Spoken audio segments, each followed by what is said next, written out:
Septième jour. L'épiphanie. Premier point. Joseph et les mages. Peu de temps après la naissance de Jésus, Joseph voit arriver à la crèche les rois de l'Orient.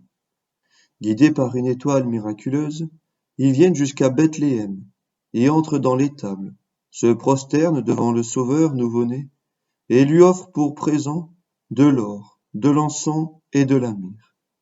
Oh, quelle ne dure pas être la joie et le bonheur du saint patriarche en ce grand jour.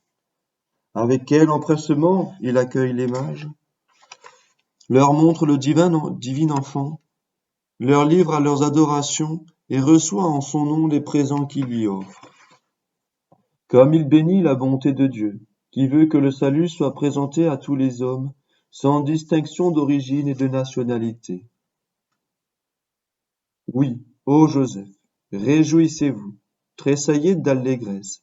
Ce petit enfant qui est l'objet de tous vos soins, sera bientôt connu et adoré de l'univers entier. Déjà la Judée et la gentilité, représentées par les bergers de la Palestine et les mages de l'Orient, se tendent la main au-dessus de son berceau et le reconnaissent pour leur roi, leur sauveur et leur Dieu.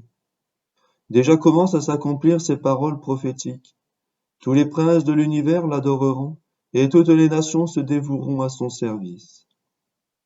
Âme chrétienne, réjouissez-vous avec Joseph et Marie des consolations ineffables que leur procure cette glorieuse manifestation de Jésus. Ensuite, remerciez Dieu de vous avoir appelés, comme les mages, à la connaissance de son divin Fils, pendant qu'il y a encore tant de peuples qui n'ont même pas encore entendu parler de lui. Comme les mages, faites connaître et aimer Jésus. Soyez l'étoile qui lui amène des fidèles adorateurs, et en échange, Joseph vous conduira lui-même un jour à son Fils au séjour de la gloire. Deuxième point. Visite au Saint-Sacrement. Sans doute, le bonheur des mages fut grand. L'enfant Jésus les regarda avec bonté et les combla de grâce. Pour l'or qu'ils offrirent, dit un pieux auteur, ils reçurent le don de sagesse. Pour l'encens, le don d'oraison. Pour la myrrhe, la science de la croix. Sommes-nous moins privilégiés? Ne pouvons-nous pas, nous aussi, visiter Jésus, le contempler dans ses abaissements, lui offrir nos cœurs et solliciter ses bénédictions? Est-il moins aimable et moins riche au tabernacle que dans l'étable où il prit naissance? La foi ne nous dit-elle pas qu'il est là dans cette prison d'amour, qu'il nous attend, que son cœur est ouvert pour accueillir toutes nos demandes et que ses mains sont pleines de grâce, qu'il brûle de répandre sur nous? Venez à moi, s'écrie-t-il, vous tous qui avez des peines et des misères, et je vous soulagerai. Prenez donc aujourd'hui la résolution, âme chrétienne, de ne passer aucun jour sans faire au moins une courte visite à notre aimable Sauveur dans le sacrement de son amour.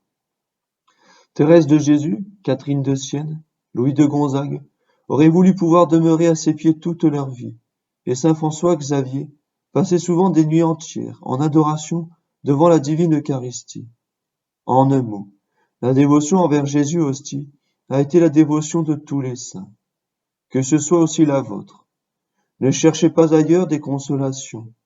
Une visite au Saint-Sacrement vous remettra de vos fatigues, dissipera vos ennuis, ranimera vos espérances, et vous pousserez ce cri de grandes âmes qui a Jésus à tout.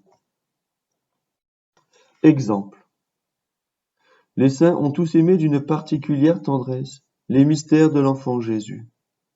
On sait comment le séraphique François d'Assise, inondé de joie et pris d'un saint enthousiasme quand venait la douce fête de l'Épiphanie, s'en allait disant à tous avec larmes: Aimons l'enfant de Bethléem, aimons l'enfant de Bethléem. D'autre part, la méditation de la divine enfance captive l'âme et séduit le cœur. Un religieux, bien connu par sa tendre dévotion à la Sainte Vierge et à Saint Joseph, donna un jour à une jeune personne du monde, qui était venue le consulter, une image représentant l'enfant Jésus couché sur la paille, tenant à la main une petite croix qu'il regardait avec amour. Eh, mon père, répondit la jeune fille étonnée, que voulez-vous que je fasse de cette image? Vous savez bien que je ne suis pas superstitieuse. Je sais que vous aimez la musique, ma chère enfant. Placez cette image sur votre piano, elle vous parlera. La jeune fille obéit, mais voilà qu'au bout de quelques jours, la vue constante du divin enfant, si plein de charme, lui inspira de sérieuses réflexions sur sa conduite peu chrétienne. Pourquoi votre image porte-t-elle le trouble dans mon âme? Dit-elle au religieux. Ah, c'est que Jésus veut votre conversion.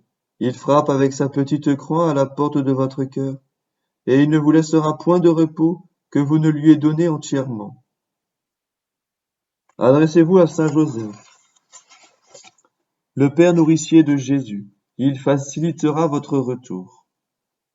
Elle pria ce grand saint avec ferveur, ouvrit son cœur à la grâce et au repentir, quitta le monde et se retira dans une communauté religieuse, où elle mena la vie la plus édifiante et mourut en odeur de sainteté. Prière. Soyez 1000 fois béni, ô mon Dieu, de m'avoir appelé comme les mages à la connaissance de notre Seigneur Jésus-Christ. Accordez-moi, par l'entremise de saint Joseph, la faveur d'être désormais fidèle à la grâce de ma vocation. Je conserverai avec toutes sortes de soins cette grâce si précieuse, et comme les mages, je persévérerai avec fidélité dans la vraie foi jusqu'à mon dernier soupir.